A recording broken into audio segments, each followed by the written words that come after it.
Oh, I'm rewatching 90210. I had no idea Meghan Markle was in this. I'm sorry, Meghan of Sussex.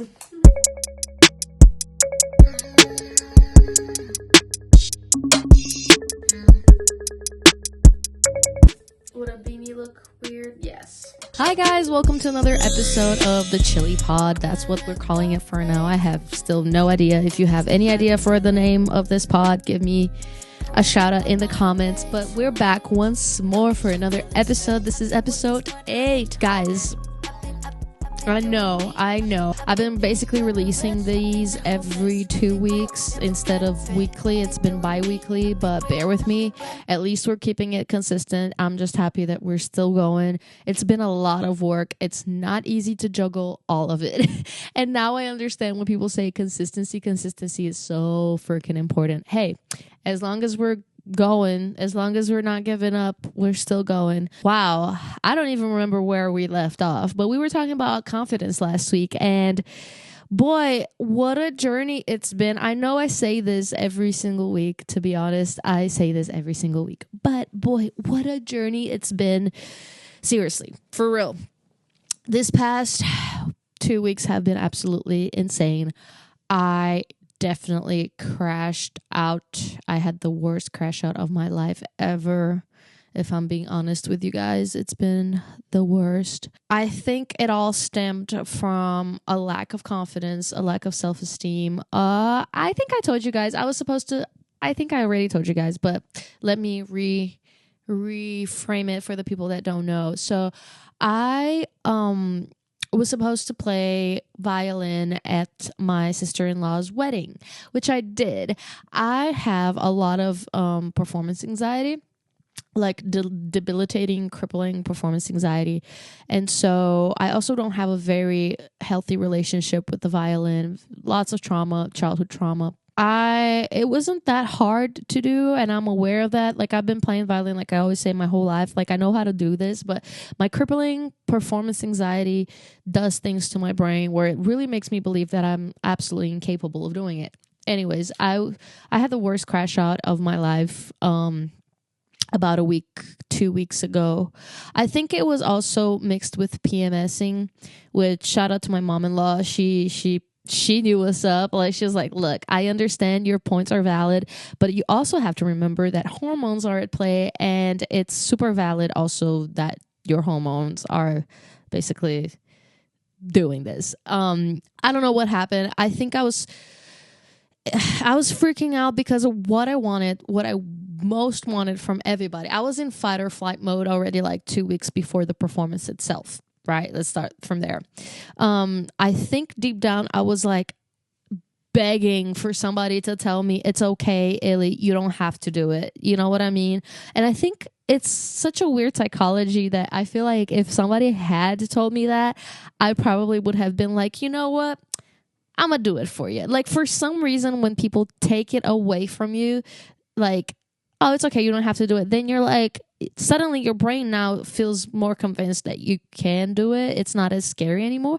I really don't understand what's up with this psychology of this specific thing, because when I was a kid and I would not want to practice violin, I used to cry a lot. I used to hate it so much. My dad would be like, oh, you don't want to do it? Cool. Okay, we'll take it away. We'll take it away from you. And he would take my violin, he would pack it up, and he would put it at the top of the wardrobe where I couldn't reach it. Immediately, I would be crying, begging for it. Please, I want to play the violin. Isn't that weird how things work? Anyways, you only want it once you lose it. It was a Friday. I remember it was a Friday, the day of my biggest, worst crash out ever. It was a Friday. I was in fight or flight mode. I was begging for somebody to tell me it's okay, Illy, you don't have to do it. And nobody was saying that. Everything, like, it would say literally the opposite. No, you can do it. Oh, this is easy. This is nothing for you. I was getting upset. It was like, it felt like I was at war with the universe. And my husband told me, you're aware that that's a losing battle, right? I was like, yes, I'm aware, but let me fight this battle regardless. I know I'm a dum-dum, but, just I want to be a dum dum right now. So basically, I was fighting the universe, and the universe was fighting back. It was very freaking annoying, because the more I would push it back, the more the universe would throw me things with violin on it. Like, I'll give you an example. For example, I have been playing a lot of like games on my phone to win money.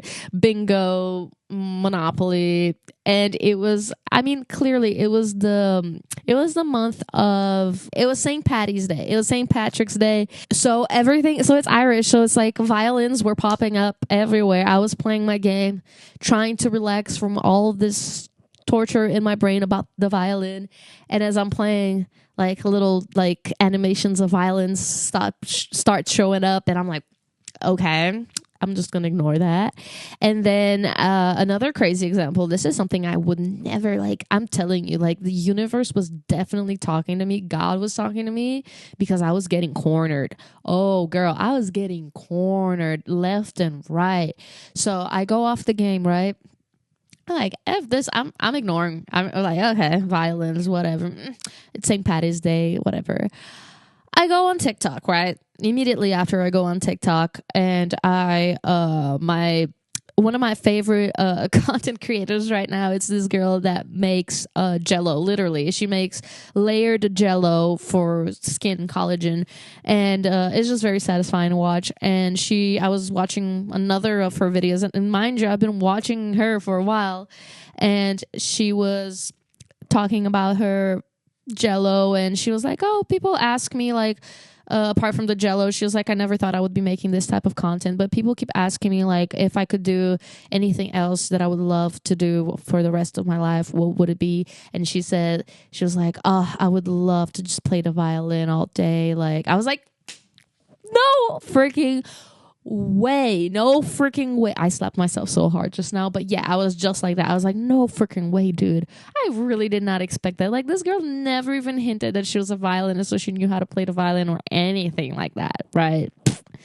Anyways, so that also happened. And then I'm rewatching Sabrina the Teenage Witch. It was my comfort show when I was a kid, and I was watching it, and then I realized that one of her aunts is a violinist. She's always complaining about practicing. I was like, oh my gosh, why is the violin for everywhere? And you know, there were so many other incidents where it happened, and I'm just like, all right, like, I guess I give up. Like, I cannot win this battle against the universe. The universe is clearly telling me I need to play the violin.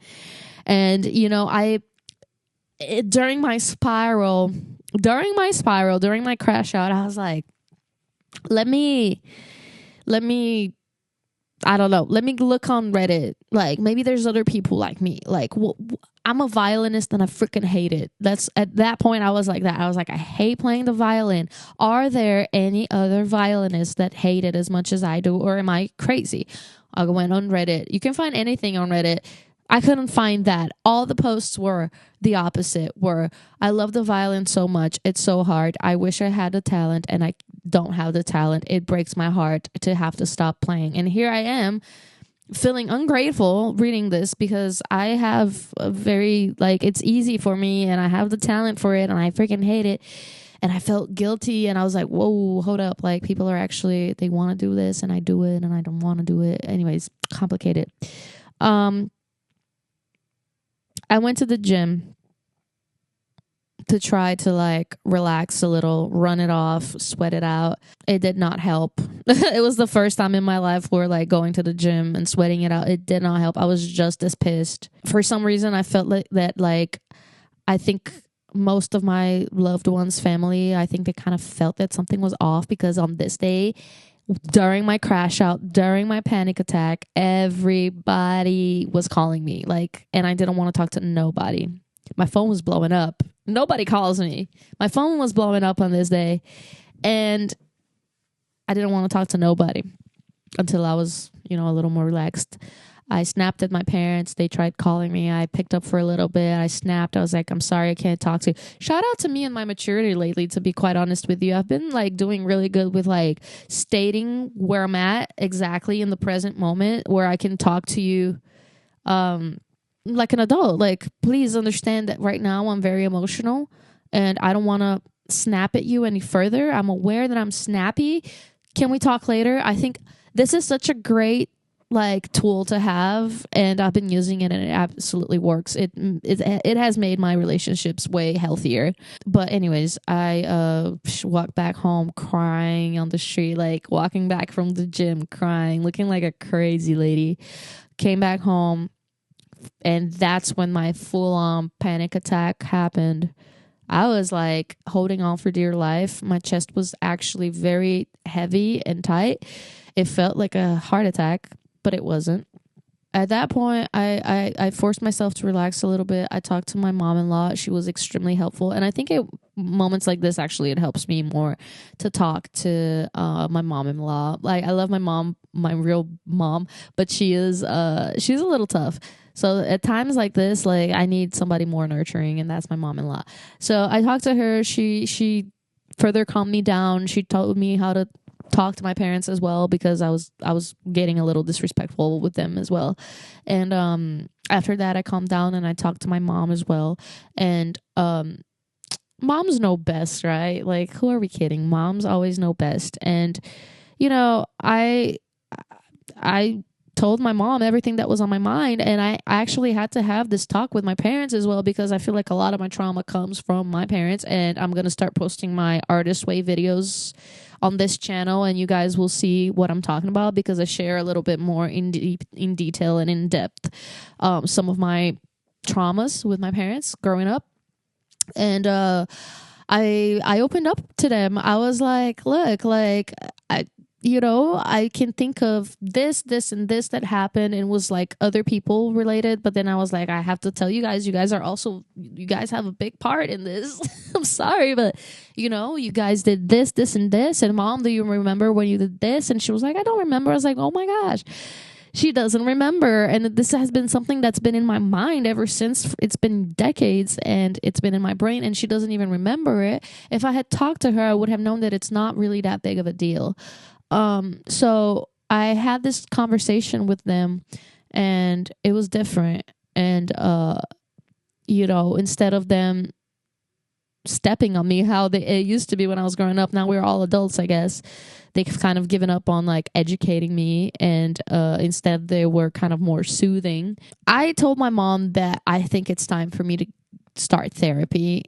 I've never had therapy before. My parents don't believe in that because they're Eastern European, they're Balkan, and they don't believe in therapy. My mom still doesn't believe in it. She was like, save your money, don't do therapy. Instead, read the Gospels. And I was like, sure, Mom, I will read the Gospels, but I think I also need therapy. And she was like, sure, cool. Read the Gospels first, and then you can think about the therapy. And I was like, okay, fair. I think we can agree to do that. And, deep down, I was like, I grew up Christian. As a kid, I was extremely Christian. I still am Christian. But there was a bit of skepticism, I'm not going to lie, when she said that all my problems would be fixed with simply reading the Gospels. And I have turned to the Bible before for help, and many times it has helped. But to be quite honest with you guys, like lately, I've been trying to do the same thing, like open up the Bible and read something when I'm not feeling great. And because usually that's how it goes, right? That's how selfish we are. But anyways, it hasn't been helping lately. I was like, all right, I'll give it a try. But, I can read it and I can still sometimes not understand it. Like, what are we talking exactly about? How the Bible was written, in codes and all that. But I was like, okay, I'll give it a try. In combination with that, I don't know what the name is in English, but it's called a Sveti Cyprian in Bulgarian. It's a saint, Cyprian. Maybe that's how you translate it to. But he's kind of like a protector against like dark magic, like like we're getting into Harry Potter now. But to be quite honest, this is going to sound a little woo-woo, but I feel like it's been many years since something was put on me. Like something happened, like somebody or something happened. I have been feeling a little like something has been pulling on me, and it hasn't been fully me. Like there's something attached, kind of. That's not fully like all of delight. I'm sounding crazy right now. But anyways, I started doing religiously like this 20-minute prayer, which is specifically for that, so that you're like, it's like, so that you're released if there's any sort of evil eye, any sort of anything, any sort of bad intention over me or whatever. So I've been doing that. And honestly, I don't know what it is. I don't know if it's the combination of everything, or I think it's the combination of everything. I mean, who are we kidding? I had a very healthy talk with my parents, which they were like the root of a lot of my trauma. I had a lot of talks with my mom-in-law, who's very nurturing, and she kind of opened up my brain to understanding that the people around me want me to be well. So that helped me feel safe as well. The prayers helped. I mean, when's the last time that I sat for 20 minutes reciting a prayer in meditation, right? And the Gospels. I challenged myself to read 5 chapters a day. And I made some notes of like the most important things so that I could go back and kind of compare between the different gospels. Because if you're very, very new to this, you would know that the gospels are essentially depicting Jesus's life, and they're essentially depicting the same things, worded differently, or perhaps there's like little details that somebody caught. Maybe they were in a moment where somebody else wasn't. So basically you're reading over and over Jesus' story from different points of view. So I decided to make little notes just so that I could go back and compare and see if there's anything that would like trigger like some sort of epiphany. This is the longest intro ever. Now is where we're getting to the meat and potatoes. I started reading the gospel and the craziest part is I feel like the gospels are actually a blueprint to living life. No matter what your problem is, I always thought that like, well, you know, people back in the day, they were living different times. Like, how could they possibly know like me? Like, I'm so modern right now. We're so modern. We got technology. We got all this. How could we possibly relate or get a blueprint for life?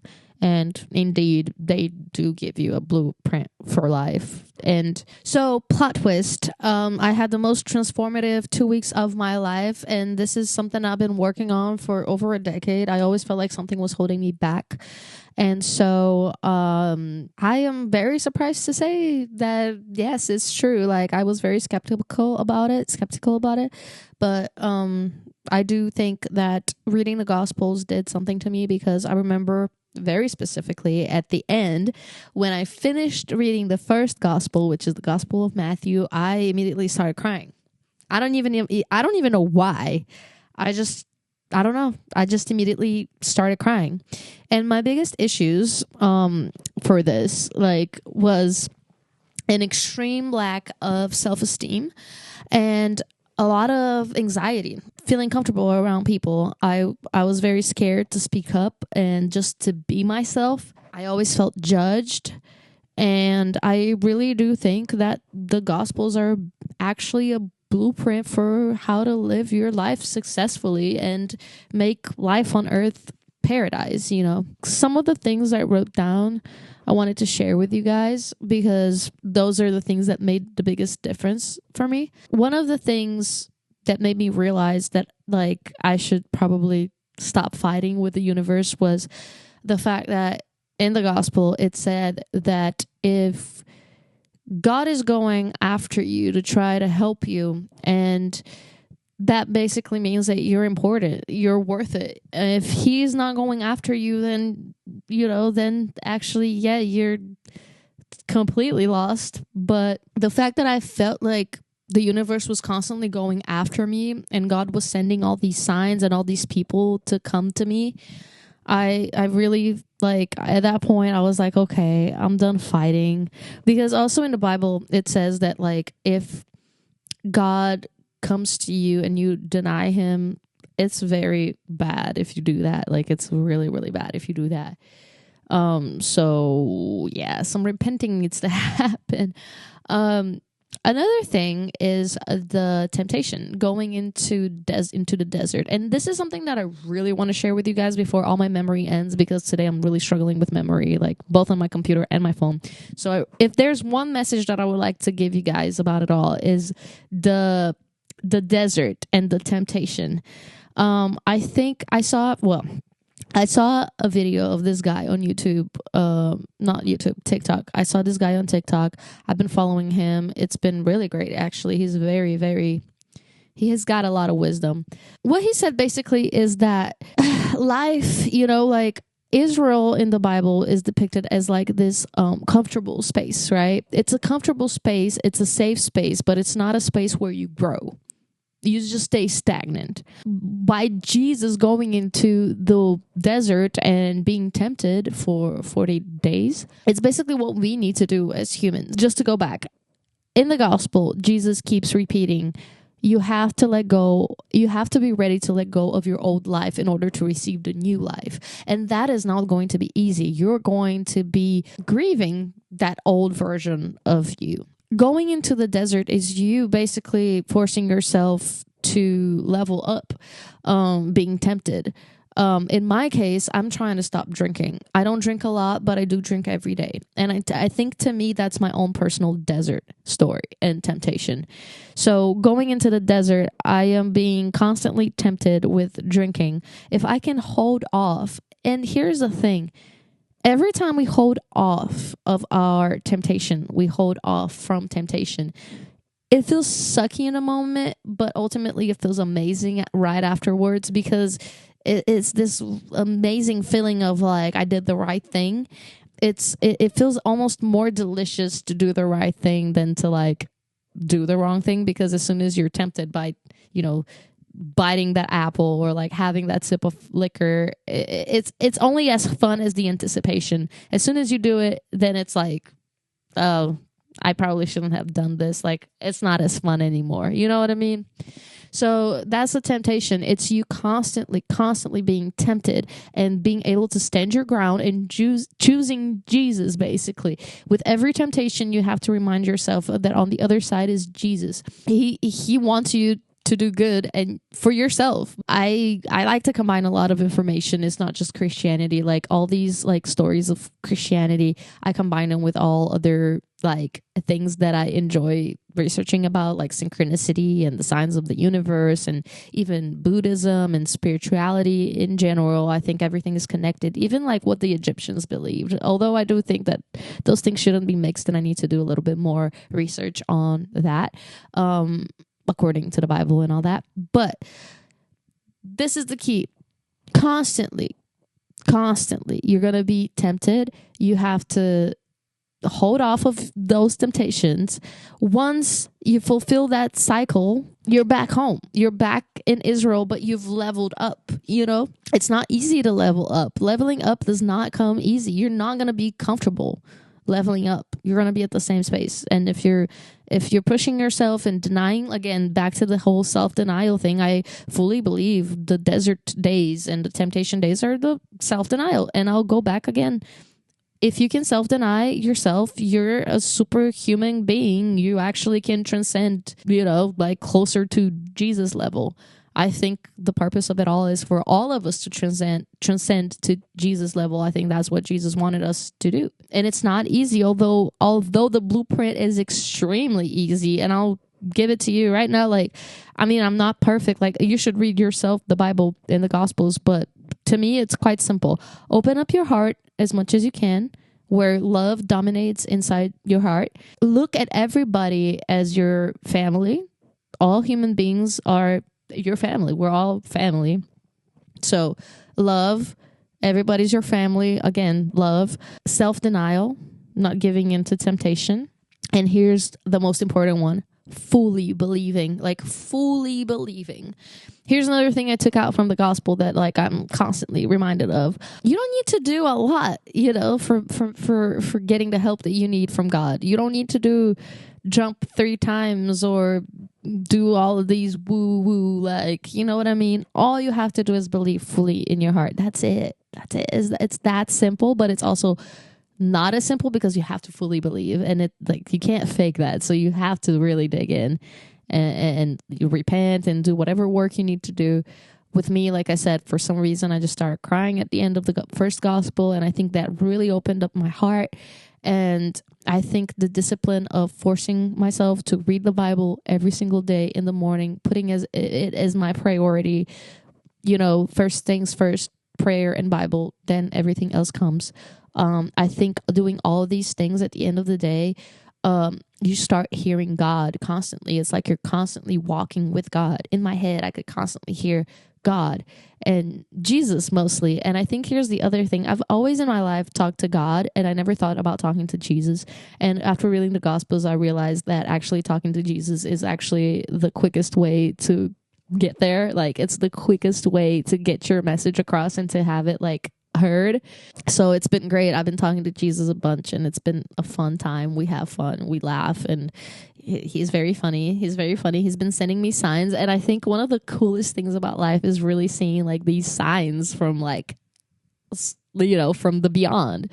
Like the other day, I already told this story on my TikTok, but like, I'm trying to quit drinking. I'm still trying. Like, I'm not gonna lie to you guys, I haven't stopped yet. Every day I tell myself that I'm gonna stop, and I haven't. By the way, this is coffee that I'm drinking, but today I think it's the actual first day.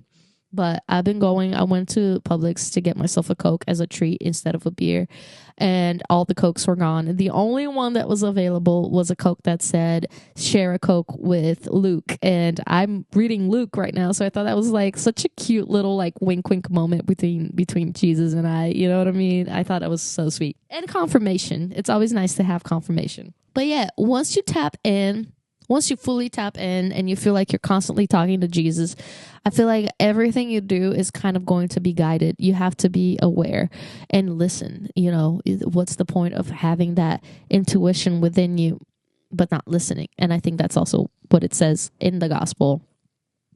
If I call out to you, listen, please listen.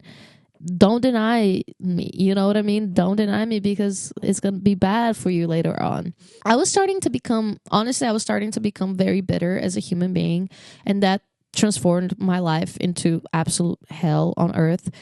Just living with that bitterness within my heart was horrible.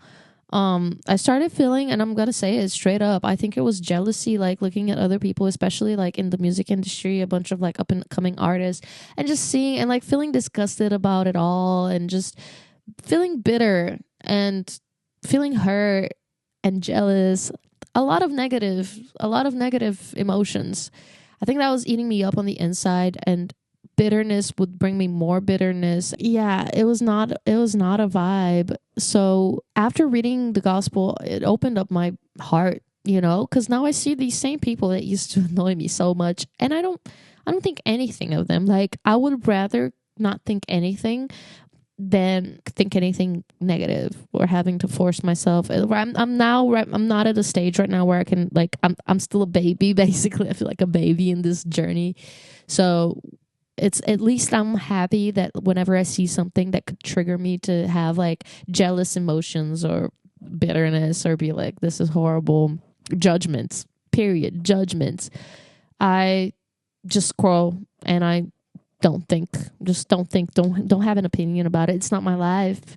And by the way, like, if I'm using if I'm actually listening to the gospel, the words telling me that everybody should be treated, I don't care who it is, my enemies, whoever it is, everybody should be treated like my siblings, like family. If those are my people, then why am I judging them? And I think it helped me not judge myself. It's so cliche. I've heard this so many times, and at the end of the day, it ended up being exactly that.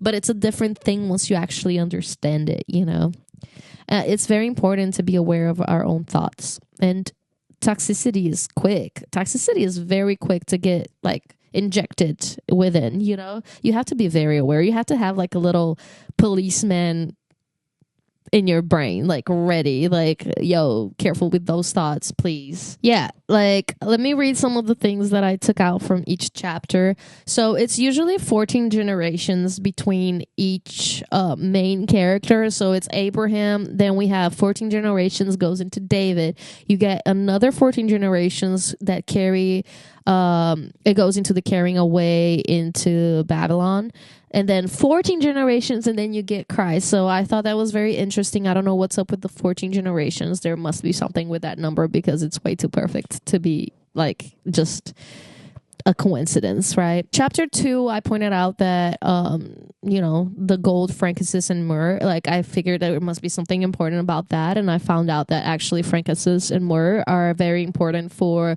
they were probably more important for Mary than anybody else, because those are like big anti-inflammatory like medicine for, especially for a person who just gave birth. So that was probably mostly medicine for Mary. And then chapter 3 of the Gospel of Matthew, we have the baptism. The Holy Trinity is established. It's when the Holy Spirit descends like a dove.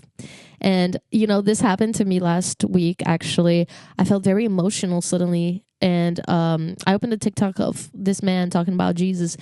I felt something in his speech. I felt something. It got me emotional. I looked up at the sky out my window and I saw a dove flying. And it just felt like that was God. And I smiled and I was like, wow. And then the second one came through just to confirm it for me. Well, I'm going to have to wrap it up real quick, guys, because for some reason I'm struggling with the memory. Anyways, I just want to give you guys a quick rundown of the important stuff.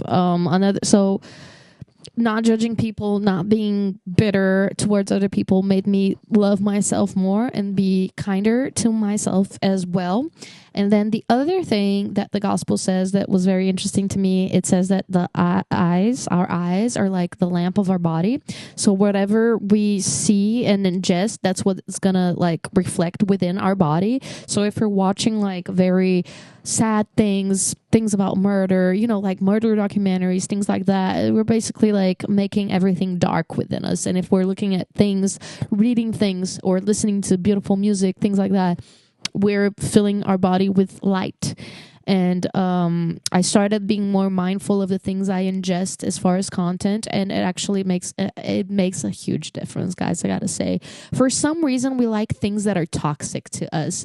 We think that that's the trap, that's the temptation, that's the self-denial. But when you deny yourself of that and you realize that we actually thrive more and we enjoy more the things of light, it's just in the exact moment, like when you have to make that choice, it seems like it's not as fun, but trust me, like the gift you receive afterwards is way better. Fix yourself before judging others. So that's what I did. Ask and you shall receive. You don't have to. This is a big thing about anxiety that really calmed me down, that you don't have to worry about anything. Like God, literally, Jesus tells them to, whenever they start getting ready for their tour, he tells them not to bring anything with them, like anything of the world. Like you don't need coats and food and all the stuff that you would like think that you need to pack for survival. He literally tells them, don't pack anything. Everything will be provided for you. Just trust. And I think that was a major one for me, to just trust that everything will be okay. And anytime I find myself overthinking, I remind myself of that. And instead of thinking about my worries, I've been trying to think about good things. Focus on thinking about good things instead of like projecting my worry. I'm projecting like the celebratory moments, Don't worry, for God will provide everything. Knock and the door will open. The gate of goodness is narrow. The gate for evil is broad. You will detect false prophets by their fruits, and your house will be built upon a rock if you follow Jesus's doctrine. Healing physical illness meant forgiveness for sins. So basically, if anything is wrong physically, it means that something is wrong spiritually. We have a new adaptable vessel that is not rigid like it used to. Believing is enough for miracles to happen. We don't have to do anything special. We just have to believe. Another thing that like helped me deal with my social anxiety is that it says, if the house be worthy, let your peace come upon it. But if it be not worthy, let your peace return to you. So that means to offer a blessing of peace to everyone. But if the house rejects it, the disciples should not waste their time or energy and move on. It's like, offer your love. If they don't want it, that's okay. Shake it off, move on. Like, don't take anything personally. They're on their own journey. It will be tougher for those who reject God's message than for those who don't know of it. Be clever and strategic in how you share the gospel, maintaining integrity and innocence. When things get hard, let God speak through you. These are all my notes, okay? Like through reading it. When things get hard, let God speak through you. Fear not, for everything will be revealed. You should share loudly what God tells us in whispers. Your hair is numbered. Fear not, God got you. Don't deny Jesus before men, or Jesus will deny you too before God. Jesus did not come to send peace, but a sword. Here's the part that's like, I think is what is about self-denial, and I think it's what's gonna ultimately help me quit all my bad habits, aka drinking. And he that taketh not his cross and followers after me is not worthy of me. And I googled what that meant, and it means carrying your cross is literally means self-denial. What have I been saying all along? It's all about self-denial. Carrying your cross means self-denial, whatever that is for you. Sin, basically, you know. Self-denial, it's like carrying your cross is like carrying the hardship for your faith. That's my interpretation. Signifies a willingness to embrace the challenges and potential suffering that comes with following Jesus. Sacrifice your desires. Take care of a prophet, and you shall receive a prophet's reward. Serve and support those who follow him, even if it's just a cup of water. So anybody that needs help, anybody that ever asks you for help them. That's like law. Both John and Jesus were judged by people no matter what they did. John was very pure. He was called a demon. Jesus drank with the people. He was also called names. So they're going to judge you. Jesus was the most perfect man. John was perfect too. Like basically, like, and they were also judged. So relax. You know, that's another thing that helped me be like more comfortable around people.